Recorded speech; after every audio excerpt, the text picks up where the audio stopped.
Bertemu lagi dengan saya Pendeta Yohanes di channel Dapur Berkat. Saudara, hari ini kita akan merenungkan firman Tuhan yang diambil dari Amsal pasalnya yang ke-3 ayat 5 dan yang ke-6. Demikianlah firman Tuhan. Percayalah kepada Tuhan dengan segenap hatimu dan janganlah bersandar pada pengertianmu sendiri. Akuilah Dia dalam segala lakumu, maka Ia akan meluruskan jalanmu. Saudara-saudara yang dikasihi dalam Tuhan Yesus, situasi pandemi adalah satu situasi di mana hidup kita seperti sedang diguncang. Situasi yang tidak pernah terpikirkan apalagi kita harapkan sebelumnya. Saudara, hidup itu sudah sulit bukan? Bertahan saja sulit. Tetapi dengan hadirnya virus corona ini memperparah situasi hidup kita. Apakah saudara sudah sampai pada satu titik saya tidak tahu mau berbuat apa lagi? Saudara, firman Tuhan yang kita baca mengatakan percayalah kepada Tuhan dengan segenap hatimu dan jangan bersandar pada pengertianmu sendiri. Memang ayat ini bukan hanya diperuntukkan bagi kita yang sedang mengalami jalan buntu, tapi bagi semua orang percaya di dalam situasi apapun. Namun saya ingin mengajak kita, khususnya yang saat ini sudah berupaya sekuat tenaga untuk bertahan, mencari jalan keluar, tapi tidak tahu harus berbuat apa lagi karena kita tidak menemukan solusi apa-apa. Mari kita kembali kepada firman-Nya. Saudara, ayat ini mengandung sebuah ajakan untuk penyerahan diri kepada Tuhan. Penyerahan diri yang melibatkan seluruh pikiran, perasaan, dan kehendak kita sebagai umat Tuhan.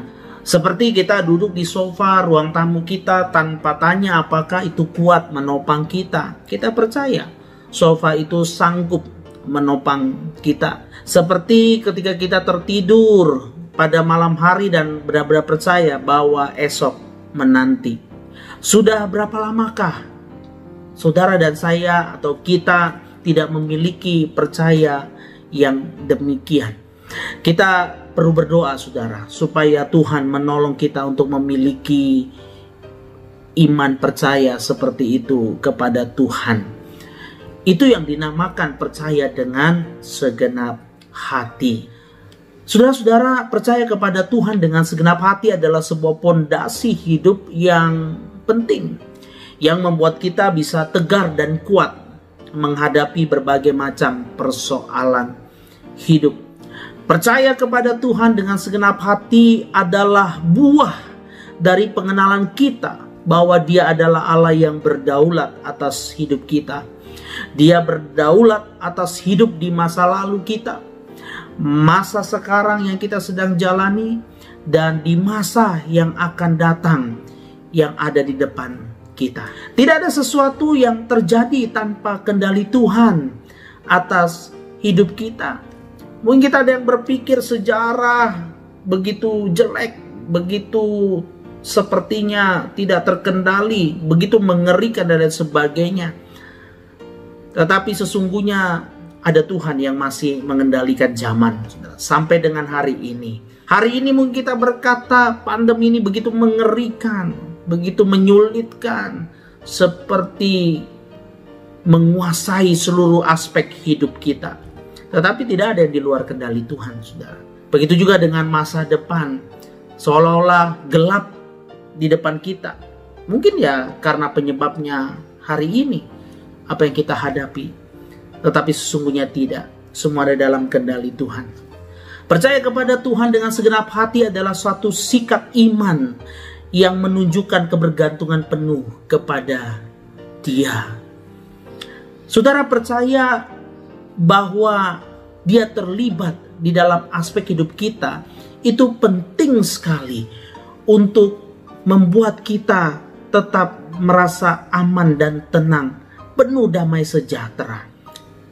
Tuhan hadir, Dia terlibat untuk berada bersama-sama dengan kita di setiap situasi yang kita hadapi, baik di waktu senang maupun di waktu susah. Tapi mungkin sebagai kita bertanya, jikalau Tuhan hadir, mengapa saya tetap berada di dalam kesulitan? Untuk apa Dia hadir? Saudara, kita perlu ingat ya, Tuhan itu bukan eksekutor dari perencanaan-perencanaan dan keinginan-keinginan kita. Tuhan, saya maunya penyelesaiannya seperti ini, masalah yang saya hadapi seperti ini, dan harusnya bisa selesai seperti yang saya pikir, saya rencanakan, dan saya usahakan. Tidak demikian, saudara. Tuhan itu perencana sempurna dan eksekutor terbaik bagi seluruh jalan-jalan hidup kita. Tidak ada yang dapat menambah atau menguranginya. Jadi kalau begitu, saudara, kehadiran Tuhan untuk apa? Kehadiran Tuhan di dalam seluruh, khususnya masalah hidup kita, adalah untuk memastikan bahwa kita tetap ada di dalam iman kepada Dia dan tidak berbalik arah meninggalkan Dia. Ayat berikutnya berkata, akuilah Dia dalam segala lakumu, dalam segala jalanmu, maka Ia akan meluruskan jalanmu. Saudara-saudara yang kasih dalam Tuhan Yesus, mengandalkan pengertian dan kekuatan sendiri itu satu persoalan. Mengacuhkan Tuhan itu persoalan lainnya yang serius. Tetapi sudah persoalan terbesar adalah ketika kita mulai berjalan menyimpang dari Tuhan. Apapun alasannya. Mungkin kita bisa berkata, ya saya lupa dirilah, ya saya kan berusaha, ya kan saya mencoba sebagai manusia mencari solusi. Tapi kalau udah menyimpang dari jalan Tuhan, itu salah. Itu bukan hanya salah, saudara, masalahnya itu berdosa. Dan penderitaan yang lebih besar akan kita alami.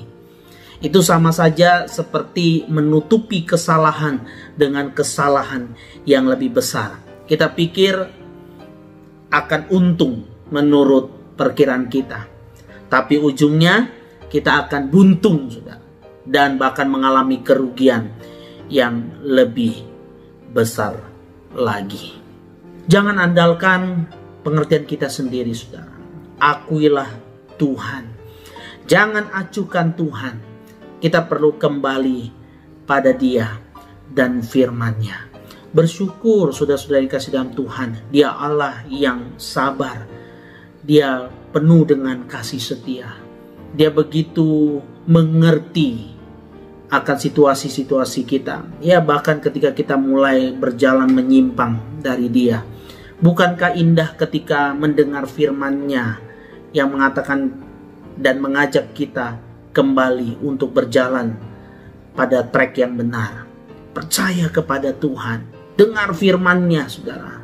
Ikut pimpinan tuntunannya. Sekalipun situasinya masih sama, tidak berubah.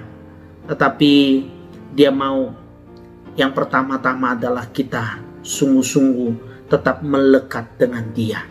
Iman kita tetap teguh kepada Dia.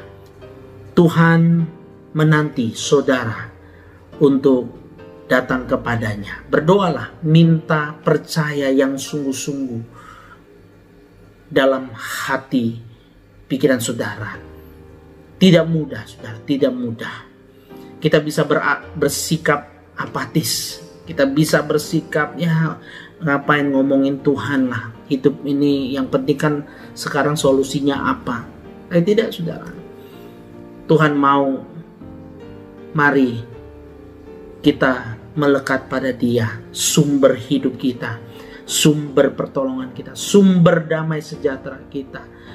Selebihnya, sekali lagi saya katakan, saya tidak tahu bagaimana Tuhan akan menolong saudara dan saya melewati masa sulit ini. Tetapi yang pasti adalah Dia berjalan bersama dengan kita. Apapun caranya, bagaimanapun keputusan kehendaknya, itu pasti yang terbaik buat saudara dan saya. Kiranya Tuhan memberkati saudara-saudara sekalian. Jikalau saudara ada hal yang ingin saudara sharingkan, tambahkan, dan bahkan saudara mendapatkan pengertian yang lebih dalam lagi daripada firman yang saya sharingkan pada saat ini, silakan sharingkan di kolom komentar. Kiranya apa yang saudara dapatkan menjadi berkat bagi banyak orang. Tuhan Yesus memberkati kita sekalian. Amin.